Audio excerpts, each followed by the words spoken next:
What the younger generations want to see is conscious leadership, which starts with self-awareness, and servant leadership. It's like turning the triangle upside down. Emma Burdett, CEO and founder of Wild, Women in Leadership Deliver. She has spent the best part of a decade championing conscious leadership across the Middle East. We need to understand that stress and burnout are not badges of honour. That is not success. Success to me personally is freedom. I want freedom. I want to be able to travel more. The younger people were like, well, it's just the best person for the job. When the problem comes, if you can call it a problem, we'll solve it.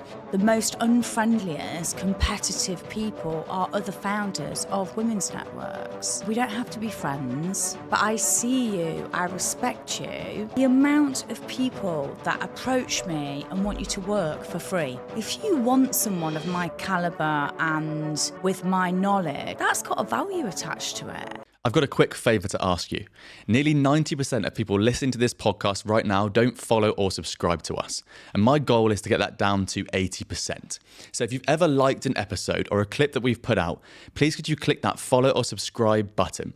It helps us more than you know to bring more guests onto the podcast and put out better and better content for you. Thank you. Before we dive into this episode, I want to take a second to speak about our sponsor, Pith Stem, who we are thrilled to have on this journey with us. As someone who is always looking for ways to improve my healthy hustle, Pith Stem's DropTop desk stood out to me as the best full work from home solution on the market. The world of work from home is changing, and a laptop or screen perched on your lap or dining room table isn't enough anymore. It's imperative that we have a solution at home that matches our productivity station that we can have in our office. But of course, homes weren't made to be worked in, and not all of us want a dedicated study. That's why I'm so happy that Pith Stem created this perfect solution. They designed this desk with both the needs of the professional and their home in mind. It's perfect because it allows me to have a full productivity station that suits my needs and helps me get the most out of every minute that I spend at it, not only so I work comfortably, but that I actually enjoy it. And the best thing about DropTop, I can close and lock it at the end of the day to keep work and home separate. And it looks awesome on the wall. You can get your DropTop desk anywhere in the world from pithandstem.com or just Google DropTop and you'll find it pretty quickly. So you spend a lot of time thinking and talking about how to create conscious leaders, especially in women. But I want to take you back before we touch on these points and just take you back to Thailand and ask you what took you there, what were you doing there, and what did you find out about yourself? Yeah, great to be here. Thanks for having me, Freddie. So I have been in the region for 12 years nearly and had a very long stint in corporate. And I was headhunted into a role as a regional director for a huge global corporation. And as a CSR initiative, they asked me to start a women's network, which I had no idea what I was doing. I literally started it with 4 women and a sheet of paper. I grew the network to 15 women, and unfortunately, I encountered significant workplace challenges and ended up losing my job. I'd gone through a real difficult period through this process and was actually really bullied. So as resilient as I am, it really took its toll on me and my mental health. So I was full of fear, anxiety, had mental health issues, and literally couldn't get another job. You know, rumours had gone round the market that I'd been fired for, gross misconduct and whatever. So I actually went to Singapore to have some interviews there, and I stayed with a couple of friends, and I was driving them insane because I was at the wall. So they said, look, go to Thailand, sort yourself out, have some soul searching, I guess is what you would call it. And that really was the start of my spiritual journey. So I went to Thailand, and it was there that I turned to meditation. And I will say that along with a heap of other practices that I do now, meditation is a completely life-changing thing, which is really undervalued and underestimated. But I had this spiritual healer in the UK, and she had said, look for the butterfly, it speaks of change and joy. And I just thought, what a load of old rubbish. And it was kind of like eat, pray, love. You know, I was getting up, I was praying, I was eating, but there was absolutely no loving. And I got up one day and got a final no from a job offer. And I literally hit my knees and I prayed for a miracle, did my meditation, you know, and picked myself up, walked outside, and there were literally butterflies everywhere. So I remember just thinking, oh my goodness, is this the change and the joy? And I just had a feeling that things were going to change. Went to the breakfast hall, picked up, you know, random magazine, I think it was a Marie Claire, and opened it. And the article was about gender equality. And actually, in 2018, no one spoke about gender equality, female empowerment. Like, this is a movement which has become, I guess, a trend over the last 3 to 4 years. And it just a caption said, if you have a platform to be able to use to make a difference, you should use it. So I actually wrote the concept for Wild from scratch. I believe that I was divinely guided to do so. I wanted to create something which was a little bit edgy and dynamic, hence the name Wild. And it's so funny because Wild wasn't anything. It was just literally me, the name, and the butterfly. And I remember going to see like friends and other entrepreneurs saying, yeah, I'm going to build this business. I'm going to call it Wild. I'm going to use the butterfly. And they were like, oh my goodness, you know, like she's mad. And so many people had said, don't call it Wild. You won't attract women from the corporate sector, which is what Wild originally started with. And it just shows you, you know, actually looking back at my journey, that you should trust yourself and your intuition. Because I was like, no, I'm going to call it Wild, and the rest is history. I think it's such a cool story. And I know from hearing that story different ways before that it was a Marie Claire magazine. Yeah. And it's funny because I used to work for the company that owned Marie Claire. No way! And so I know that all the directors and managers and editors and copywriters there would be so happy to hear that story, that it was the right time, the right place, you opened it and it inspired you. Absolutely. And it's just so relevant that it was so connected to your journey, right? Because I don't know how you feel, but like that CSR movement, like why, it was in Dubai, wasn't it? Why was it a women's group, and why were you chosen to lead it? What were they trying to achieve? Do you think it was like a tick box, or was it almost like you were put into a poison chalice at the start? Ooh, love that, poison chalice. So the company was American, and one of the directors came over and saw that I had very close connections with women in leadership from big corporates. And a woman in the US was leading a women's network. So that's where the idea originated from. Now, what happened is when I grew it to around 15, because it was one of the first ever in the region, I mean, this is 2016, everyone was like, oh my gosh, this is amazing. Like, it just sort of exploded. And I think my success became a little bit intimidating for some of my peers. And it was great at the time because ultimately I got an opportunity to build a business and test it whilst I had a job. And obviously it gave me the inspiration and the knowledge and confidence. Which is massive, right? Because didn't you say before then you hadn't had much experience doing public speaking, and then, you know, by 2018 you're speaking in front of 100 people within Wild, right? So yeah, you've had this amazing opportunity within that, I guess. It's almost like it was meant to be the whole way through. Yeah, I mean, I've always been a BD professional, so I've never been lacking confidence. And I was used to pitching and presenting, but I'd never done a keynote per se. And the very first Wild event, I mean, I was absolutely terrified, you know, clammy hands and shaking knees and, you know, tremor in my voice. And, now I can stand Arabian business in front of 300, 400, 500 people, and I'm not in the least bit nervous. I actually really enjoy holding the presence. And, now I'm in a position to mentor others, because people hate public speaking. It's more feared than death. But I think that to be visible and to show leadership, one, you have to be visible. And secondly, if you can master any sort of speaking, it's just going to serve you so well in your career. Absolutely. And it's worth saying that Dubai and the region in general is very different now than it was 2016, 2018, right? So if we go back even further than that, you were in the UK. Were you in London? Yes. Okay, so what was your early career like? Like what got you to come to Dubai? I know you were headhunting, but like how did that happen? What was your early career like? It's quite funny actually, because I just hired someone new for my team, and she was like, "Oh, I graduated in COVID, so I struggled getting a job."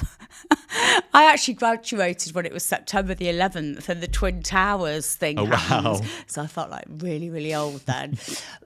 So I landed in actually a very short stint in recruitment, and then I was an estate agent. Mm-hmm. So that was my real early career in London. But I was just innately good at sales because my dad, God bless him, he's got dementia now, but he was a market trader, sort of wide cool. boy. Nice. So that is a huge part of my DNA, So was really good at sales, and then had a degree in supply chain management, which, I wanted to use in some capacity. So I went to sell real estate software. And that's really what I did for the majority of my London career. So I sold real estate software based in Mayfair. I was one of 22 and the only female, and actually the top producer, I might add. Cool. Brilliant. That was a lot of fun, But a very male-dominated environment. Yeah, absolutely. Yeah. And, when we look at the commercial real estate market in Mayfair, it is an old boys network. You've got the old boy surveyors, you've got the fund managers. It's still like that. It's still like that. Where they can all make phone calls and it's not even come to market. That's exactly right, Freddie. Okay. Yeah. Interesting. And so obviously Wild now is one of your businesses, but how would you describe Wild? So Wild is a platform for existing and future leaders to come together, share knowledge, expertise, and have fun along the way. So we've led different things under Wild. There are things that we do like consultancy, learning and development, and then we do memberships and masterminds.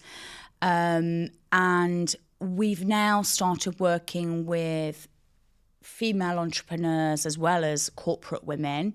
We've actually wound down our membership because it was a lot of work, and quite frankly, I was disliking the constant churn of content, of having to be, right, what we're doing this month, what we're doing this month, what we're doing this month. I wanted to show up when I feel inspired, when I want to show up and do content, not because I should. And I felt like I was on this hamster wheel of churn. So, in order to focus on different things. In fact, I've just gone through a whole actual rebirth again in Thailand. So really? It's like a full circle moment. And everything sort of died off. So I moved apartment, my cat died, my team left. And I was like, this is a really interesting position. And it's put me in a position to create new things. And for that, old things have to die. So I'm starting again, but obviously I'm not starting again because I've got a huge profile and brand, but starting with a lot of experience and a huge brand. So yeah, we're moving into different areas now. Yeah, but it's interesting because it sounds like you're massively impact driven. Like when someone says they're getting tired of content or marketing or whatever, it's like probably because your values align with helping people. You're purpose driven, right? You've got a big impact, which is fundamental through your entire story. And so then content feels a bit icky almost. It's not, but it feels like because you want to actually help people. One of the things I'm really interested in because of whole, everything you talk about in terms of helping people and the businesses that you have is really impact driven. I'm just interested in fundamentally, what are the differences you see between the UK and Dubai? We'll focus on Dubai, obviously the whole GCC region, but Dubai in general, when it comes to opportunities, especially for females. That's an interesting question. So, I mean, I've been out of the London market for so long, so I don't know what that's like now. But I do know when I was there, very patriarchal, very outdated. And I was actually thrown out of a huge property company's office for being a woman. Yeah. And it's interesting. They're like a huge PLC. And it would be interesting to see what their gender equality rhetoric is now. I think there's a lot of opportunities in Dubai. And, I think it's an amazing place for entrepreneurs. It's an emerging market, as we were talking off air, to launch new businesses and new concepts. I think that it can be hard to do business in this region. I think that Dubai has this image of opulence and the land of opportunity, and that it's just so lucrative. And actually, when you scratch the surface, a lot of people do struggle here. A lot of companies struggle with cash flow. A lot of people don't get paid. Their suppliers don't get paid, which has a knock-on effect to the whole supply chain. So, I think it can be challenging to do business in this particular region. And I will say that London is more slick, bordering a little bit more professional, I would say. Like we have a thing here where people just completely ghost you in business. And you're like, we have people who say, yeah, I want to work with you and I'm going to pay. And then you never hear from them again. And it's that whole ghosting cancel culture is something which I believe is paramount in this region. So, I haven't been in the London market for some time, but I do believe there is immense opportunity here. And last week, the government issued a mandate that by January, the private sector has to have women on boards. Okay. Now, that's a huge step forward in the right direction, because clearly left to our own devices, it's not moving the needle at all. But, when you've got government legislation, companies have no option or choice. So that's exciting. That's really exciting. So a part of what we will focus on is women on board. So recruiting those positions and also upskilling women to be ready for a board. This is really interesting and I want to talk about, the whole conscious leadership stuff as well. But maybe I'll jump forward because I was interested in hearing you talk about pink washing, because obviously women can do the job to get onto boards, obviously. But what about if a company, for whatever reason, and maybe this is systemically the issue, what if it doesn't have many women in it? And then now they have to have women on the board by January? Am I understanding that right? They're just saying you've got to find someone, put them in. Yeah. But is that not box ticking? That's not systemically fixing the issue, which is there should be opportunities for women throughout all businesses and all levels of business as well. Am I understanding that correctly? Yeah, so there's two parts to that. So, it's never about just adding women to the mix, because that is tokenism. And I am a firm believer that it is always the best person for the job. Yeah. But when we look at traditional workplace cultures and structures, they are so outdated. I mean, in the main, they are patriarchal, because that is how the world is ran. They work for what we deem the ideal worker, which is archaic, which is men that get up and go to work. Women should be at home, be the nurturers and caregivers. They're not flexible to accommodate women who might have children. There's still, workplace bullying at all levels. There really needs to be new leadership concepts across the board, whether it's not just for women, but for men and women. And what we're seeing is with the 5 generations of talent in one workplace, they're not communicating. And the younger lot, probably your generation, and the one are you a Gen Z or a millennial? I'm not sure. I think I'm on the border. You're on the cusp. Yeah, right on the border. And then the one below is I think Gen Alpha. Yeah. When we look at their ethic, it is about values, it is purpose-driven, it's impact-led, they're radical reformists. Yeah. And I'm really excited to see how these generations are going to shape the future of work. But still at the top, if we take law, you've got old white men, and I don't have anything against old white men, just to caveat that, before I get a barrage of reviews.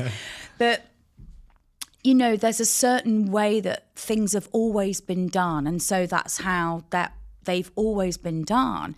There's a report that says 77% of millennials would leave a company to go and work for a company which is purpose-driven. Yeah, 100%. And we need desperately to see a change in leadership style. Autocratic, delegating, where you follow the leader is just so archaic now. And it's still the way things are being done. What we want to see and what the younger generations want to see is conscious leadership, which starts with self-awareness, and servant leadership. It's like turning the triangle upside down, and the people are first. The leader serves the team. How can I engage you to deliver and take you on a mission where I'm purpose-driven and we all do this together? It's just so inviting, it's inclusive, and that automatically is going to lead to diversity and inclusion and therefore equality. So that's why, obviously we're going to talk about it, because it's going to be very separate, is launching a new business. I just think this narrative is really exciting, the one that you're taking, because, it's a delicate subject because people are very passionate about it. But you're taking the ideology that we need to talk about equality, not one way or the other. It's equality is in the middle. So how can we solve the issue that, like you say, we just need people to work well, and the best person for the job gets the job, and therefore there's upskilling, there's also opportunity generation. But I like the idea that there's actually a different way to lead, and we spoke about it before we turned the cameras on, that the best companies that I've worked for in my corporate career were where the managers were 35 or 40. And I just wonder what your opinion is on that, because the ones that I found most challenging were where the leaders, the bosses, were 60 or 70. And the only difference I can see there is that they were just less inclined to look into equality or look into,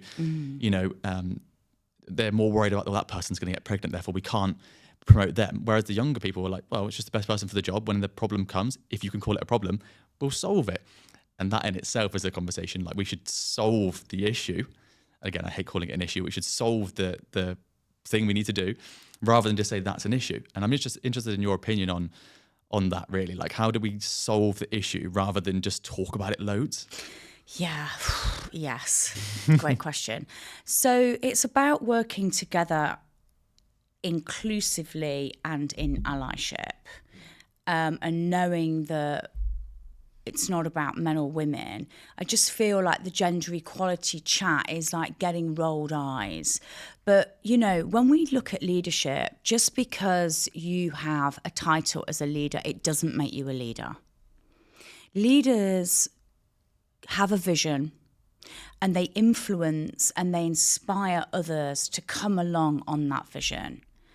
And historically, what we've seen is, oh, well, I'm a director, I'm the boss, and this is the way it's going to be done, and do as you're told. I mean, you know, when we look at bully bosses and toxic workplaces, that isn't gender specific either, because I have had some of the most vilest female bosses ever who have also bullied me and manipulated me and said untold things. So I'm not even sure it is an age issue either. Obviously, younger generations have a lot more awareness, and I would say the narrative is around diversity and inclusion anyway, because of being a radical reformist. But the older lot, so my lot and the generation up, there is a curiosity, not by all, but by some, and there is an appetite for wanting to learn and for wanting to do things differently. And it's a case of, you've either got to adapt and change, or you're going to get left behind. Or as a leader, you are not going to be able to retain your top talent.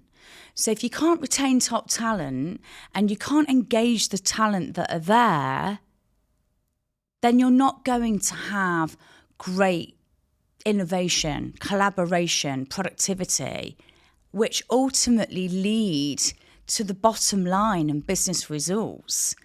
So, you know, it's about continually investing in your growth and development, being the humble student, because conscious servant leadership is about being conscious, which means awake. It means being aware. And the only way you're going to reach that is by working on you and understanding who you are first as a person. And that's through reflection.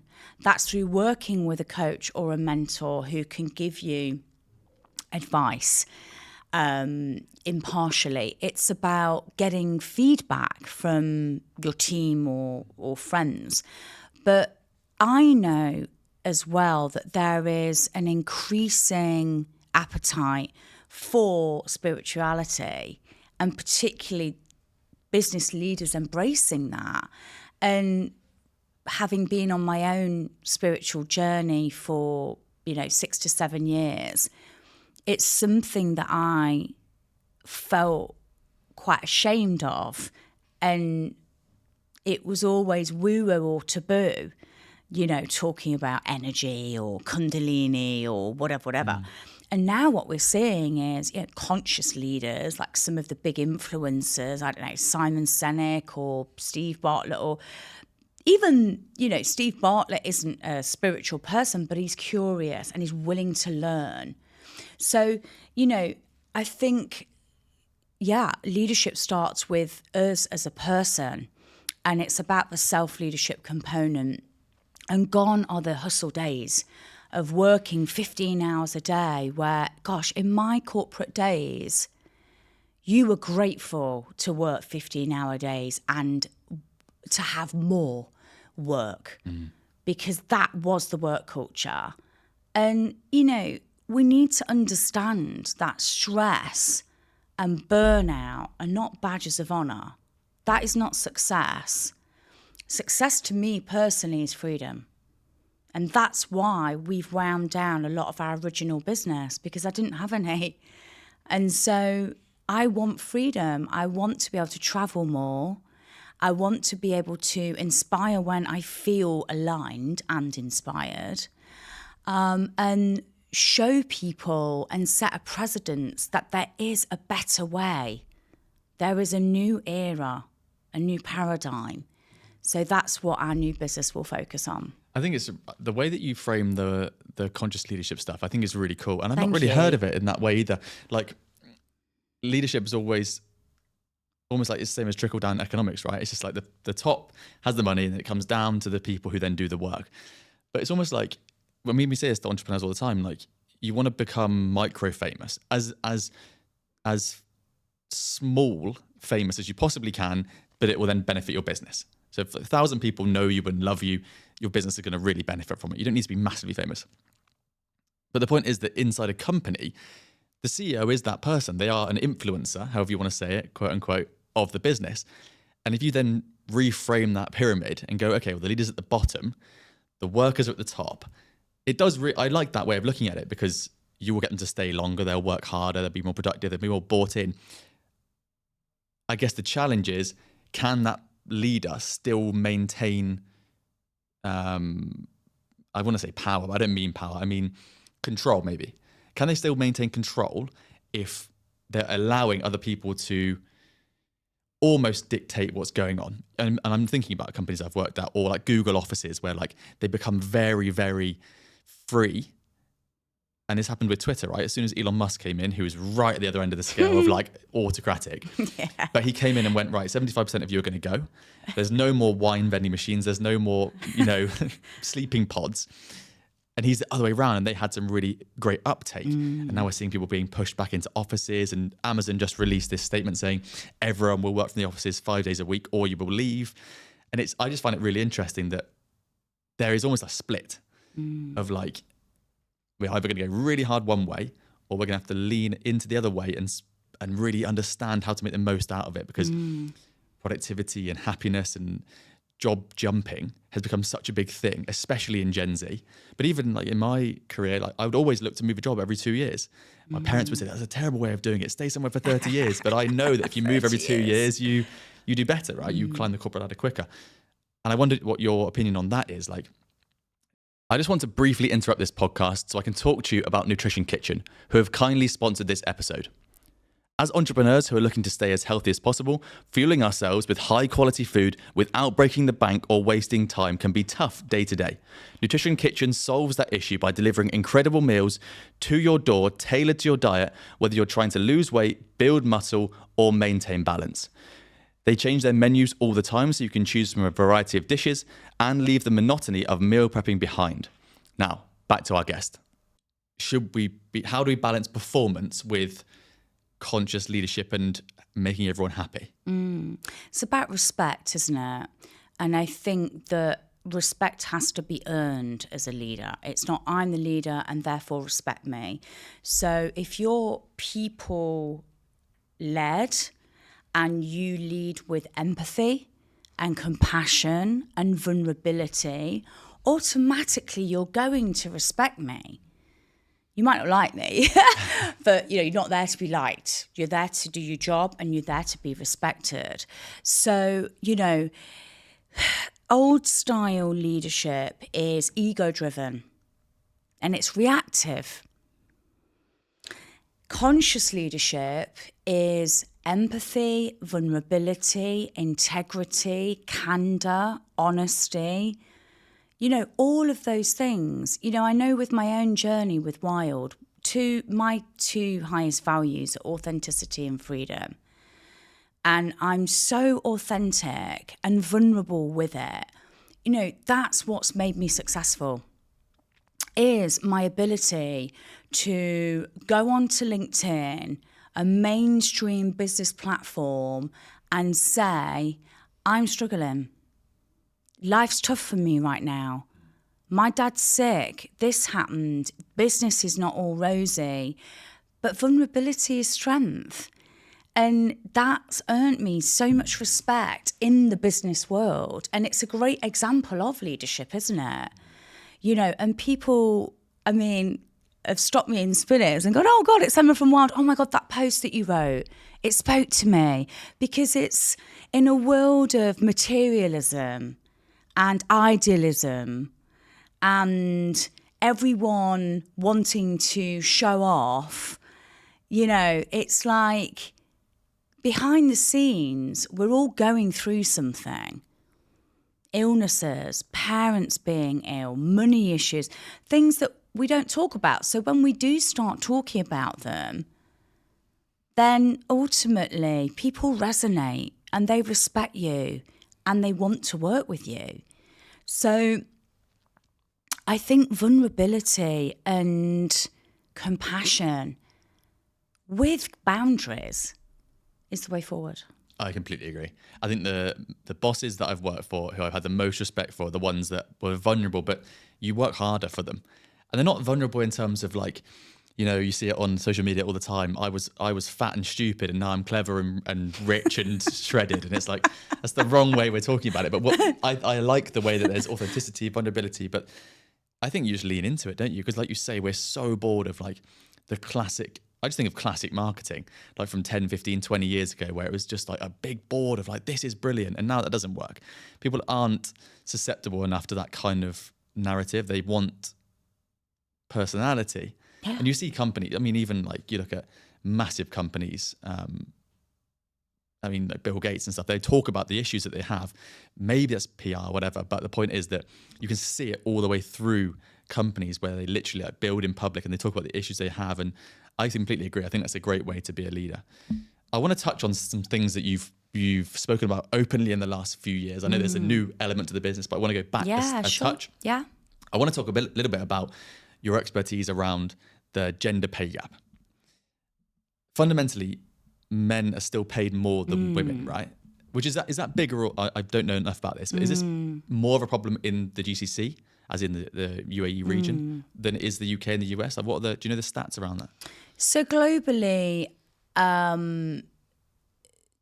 it's 260 years to close the gender pay gap. Okay. But actually the Middle East has an advantage. It's 115 years. Okay.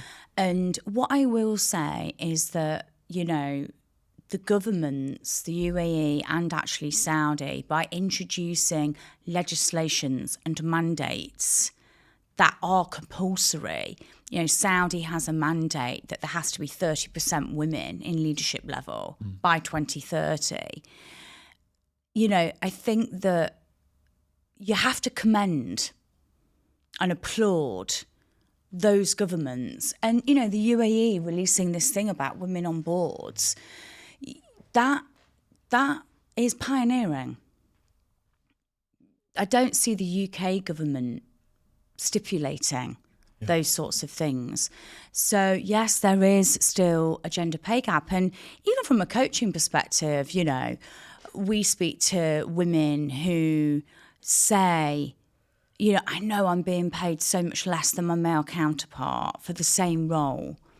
And the other thing that I always say is, have you said anything? Did you negotiate your salary? And what we find is that women are people pleasers. And we are taught from being young, I mean, this might have changed now, to be quiet and to be seen and not heard, you know, and that we shouldn't take up space.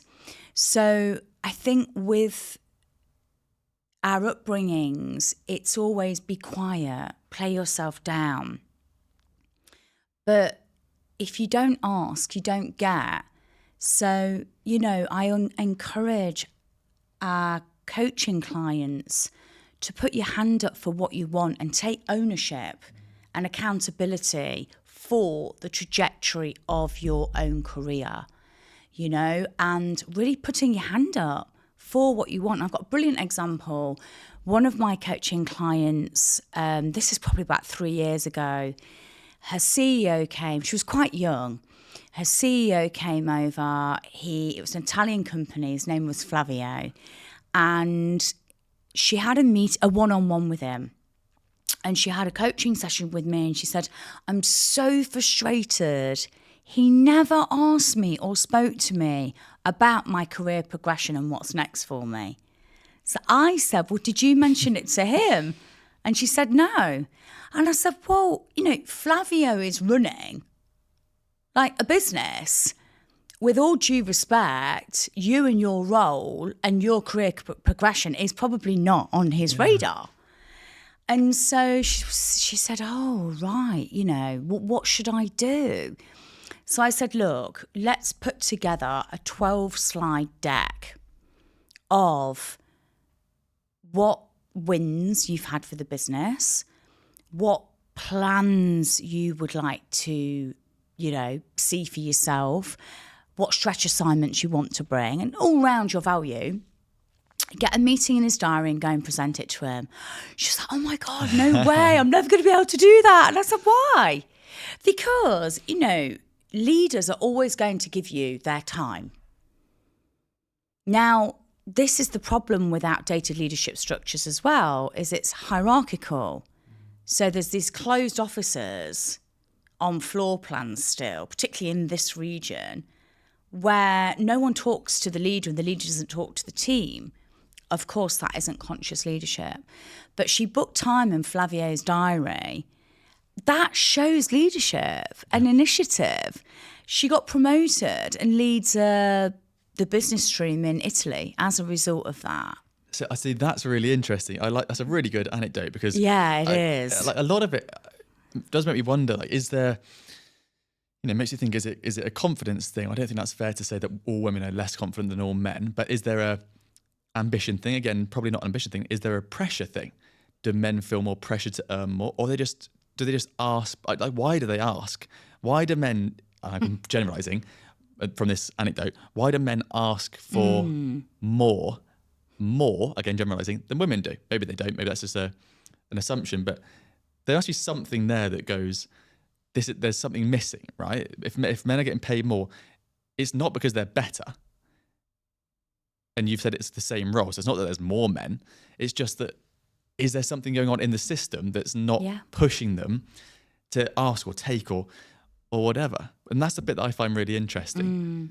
And that's the bit that I don't know if, like, making sure people are on the board, I don't know if that solves it. But there must be a way to say, okay, we need to make sure that women have the opportunities to do all of these different things together. It is outdated patriarchal structures. The systems have been set up for men in the workplace. Because if we look at, years ago, men went to work, women at home. So the perception of leader, the actual technical term for it is think leader, think man. So we know that change and policy change comes from the top down. So if you've got a board which makes the decisions and it's all men, it wouldn't even enter their minds to rewrite policies for women. But if you have fair and equal representation at board level, women are going to ensure that there's a policy change for other women in the workplace, especially older women like me, because we want to ensure that younger generations don't endure what we've endured to get to the level that we're at.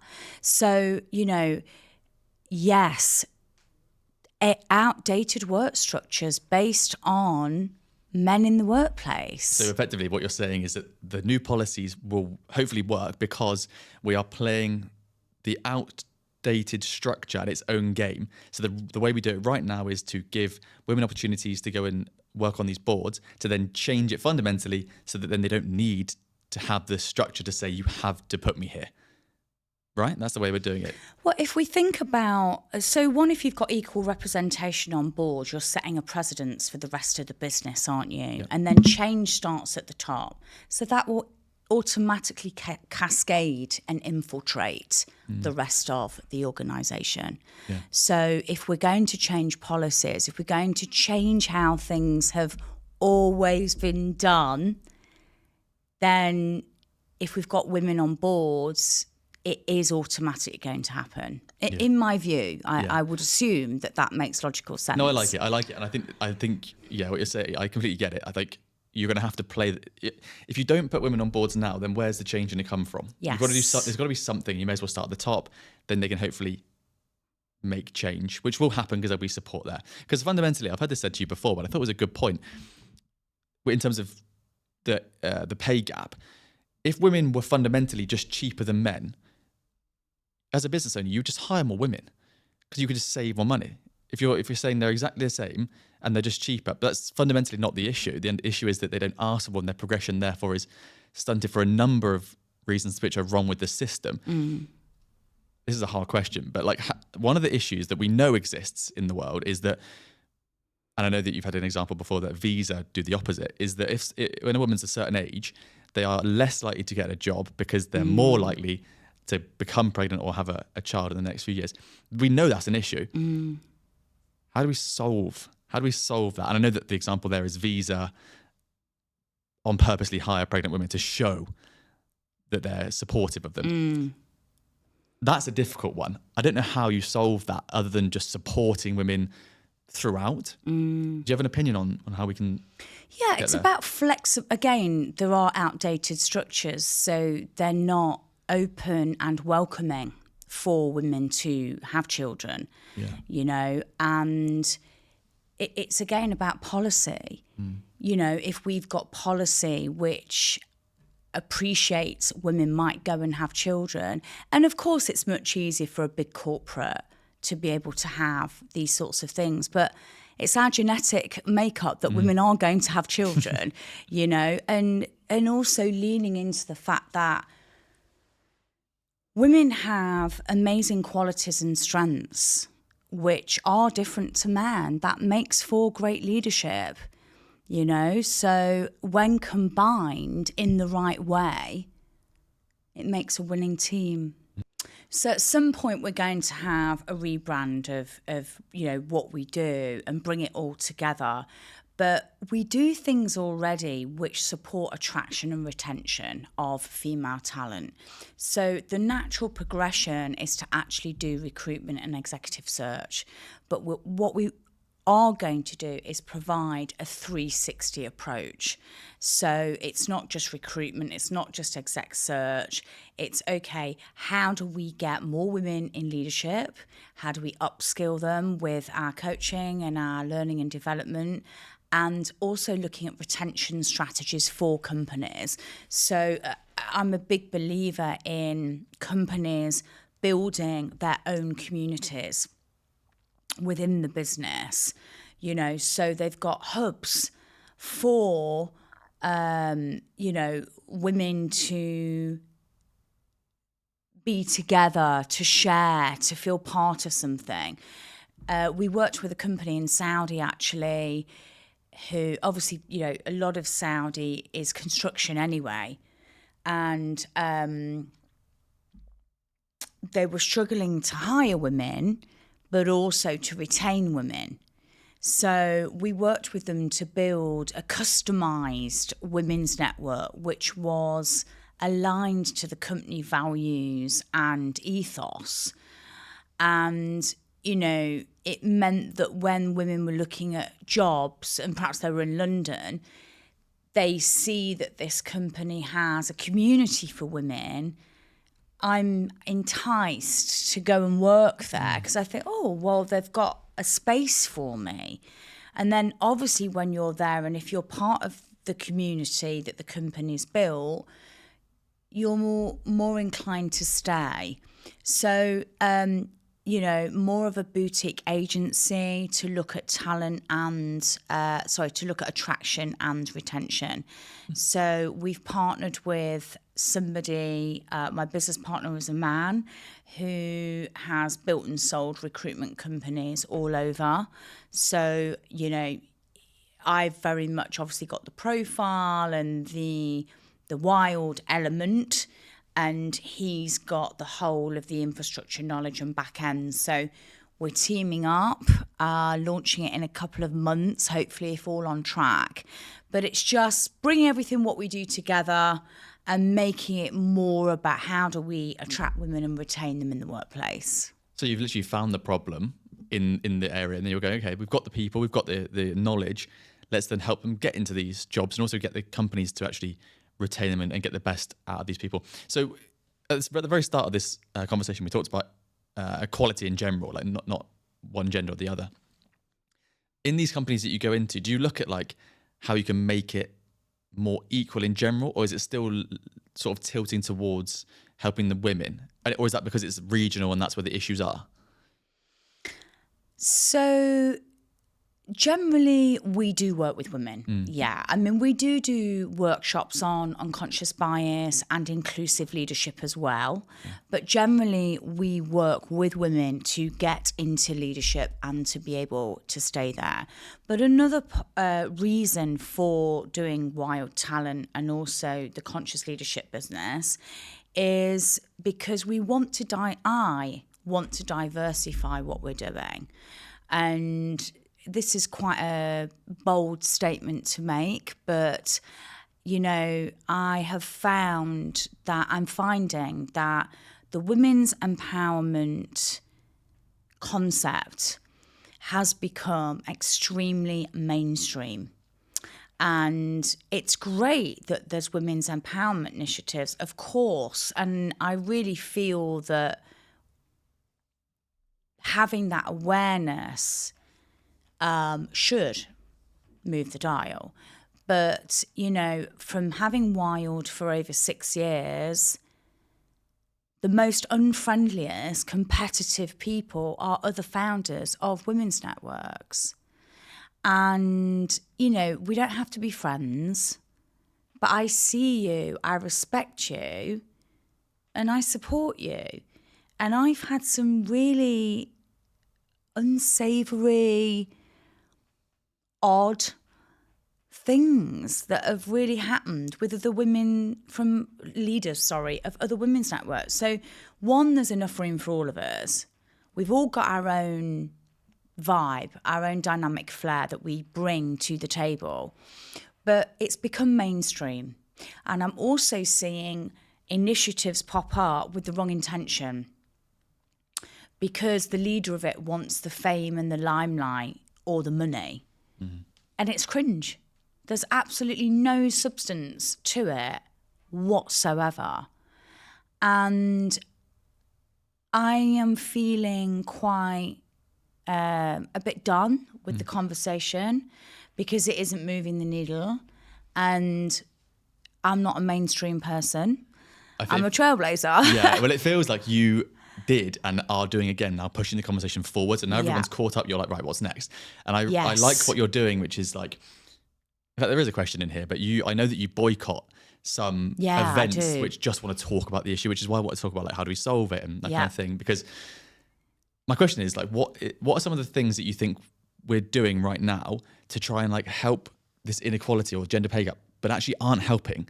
They're just making light of it or just talking about it for the sake of it. There must be some things that you're seeing where you go, almost like you just mentioned then actually, there's not going to help. You're just trying to become famous off the back of an issue that people are having. Do you see what I mean? You've done your homework, haven't you? Yeah, it's good. So I feel that there's a huge disparity between the PR message and what companies say they're doing to what's going on the ground. For diversity, inclusion, gender equality, it needs to come from senior leadership, and there needs to be a strategy and an investment. It's not just a tick in the box. We just pitched for some learning and development for a leadership program for a FTSE business. And the email that came back was, we haven't got the budget for this, but perhaps we can do something with you on Women's Day. And I was like, that's exactly the problem, is that the budget's pulled for actually the training and the learning and the growth and the development. But on Women's Day, you want to do something because it's Women's Day. I mean, I actually turned down 90% of things that we get approached for on Women's Day. And the other thing I'd like to moan about is, and it's not moaning, it's just shedding light, right, on important things. I'm a self-funded female entrepreneur with expenses, living in one of the most expensive places in the world. The amount of people that approach me and want you to work for free. Wow. Will you come and do a talk or a workshop? What's your budget? Oh, well. In Miami, right? I saw that one. Miami. Didn't someone want you to fly out to Miami? For free and pay for your own flights? Crazy. Yeah. I mean, I got approached yesterday on LinkedIn by a decent publishing company Oh, we've got a women in leadership. Can you come and do a talk? What's your budget? Oh, well, we don't have one. I mean, do you work for free? Yeah. You know, and it's, you know, when I look at the money that I've pumped into Wild over the years, which has been my own savings, and also the money that I've spent on my learning, growth and development, which I continue to pour money into. If you want someone of my caliber and with my knowledge, and I'm saying this with humility, you know, surely common sense says that if I'm going to inspire your women and make them feel empowered and confident, that's got a value attached to it, you know? And as for those conference producers, there seems to be an influx of dodgy conferences and this paid-for press where the business model is that you pay to go and speak, but they charge for sponsorship and delegation. So they're actually making money from your name and your personal brand and your brand. And I feel really strongly about this. You know, if we want to promote equality, if we want to feed the ecosystem, start by paying female entrepreneurs to come and inspire, you know? So that's really, really important. It's almost like the topic, isn't it? Like if you were going to pay for someone to come and talk about leadership or whatever, one of those like things that you think have a ROI, they'd pay for that. But as soon as it's something which is very important for the future of business, they think it should be done for free for some reason. It's just, I mean, I've had the most absurd requests and I really learnt the hard way, you know, because I built Wild as a side hustle because I got a job just to pay the bills. And when I left that job and became a fully fledged entrepreneur, I was like so excited. And I was just meeting anyone that wanted to meet with me. And then what was happening is I was meeting people, and a coffee isn't an hour, is it? It's 3 hours, because by the time you get there and park and meet and then go. And, you know, people wanting to siphon information about how you've done what you do. And I've had like literally a call where the woman was like, so what are your revenue streams and how have you? And I'm like, you know, if you come into one of our programs that are geared towards you being able to build this, then we give you everything. But why would we just give you free advice? And that narrative really does need to change. I mean, the temerity of some people is just, I'm just shocked every week. And now I just really qualify. Yeah. You know, thank you so much for getting in touch. Like, I'm so grateful and genuinely am that you have thought of me. What's your budget? Yeah. That is the defining, qualifying. And actually, it's funny because my new business partner, the man, he is like such a detailed numbers qualifying guy. I'm like, and cautious. I'm completely extroverted. Yeah. Let's go for it. Don't care about the risk. You know, but I've really learnt now that one question, what is your budget? So important. And the woman that contacted me this week, when I asked that, didn't even respond. And that's great because you haven't got one and you've saved a lot of waste because you wanted to have a meeting and a Zoom, and you've saved a lot of wasted time on both sides. Exactly. So what's your budget? Let me know. And if it is low and I feel that, you know, actually I really want to support, then, you know, we do work to people's budgets. But it's an appreciation of value thing, isn't it? Emma, I think it's time. For sure, exactly. You've got to respect. It's respect again, really, isn't it? Full circle. I think that we've barely scratched the surface on this, right? We could probably talk for like another 2 or 3 hours, but I really appreciate the depth and what we've spoken about here. I think it's a really important conversation, and appreciate your time a lot. Thank you. If you like these episodes, feel free to subscribe to our Healthy Hustle newsletter below, where you'll get behind the scenes information from our guests, as well as from the studio operator who helps us create these cinematic episodes.